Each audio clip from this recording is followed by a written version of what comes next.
Good morning, Kap. Short interview lang. So, Si Kasabi ka. may saglit lang. Interviewin ko si Kap. Si Kasabi. So, andito si Puro Abilgas. Pangatlo, di ba, Kap? Pangatlo ngayon? Pangatlong? Pangatlo yung place nyo? Hindi, pangapat mo. Pang-apat?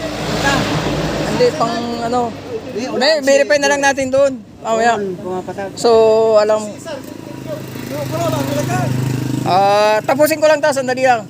Isusunod kita.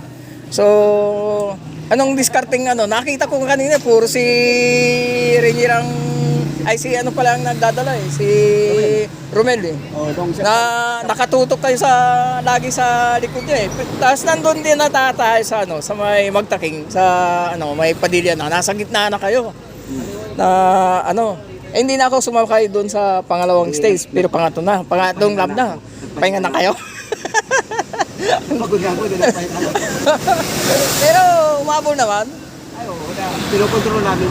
Oo, kasi nakita na namin, nandun si Makmak tsaka si Kaway sa likod So, Tapos pangatlong lap, bumara si Jory. Hindi tinuturo ko namin. oo. Hanggang sa muntik na namin nabutan. Wala kaya si Jong naubusan. Naubusan. Sige. So, shout out na lang, Kap. Shout out doon sa miss ko. Okay. Sa kasalan ko. Oh. Sa mga kasamahan ko. Oh. Okay. Salamat Kasabi.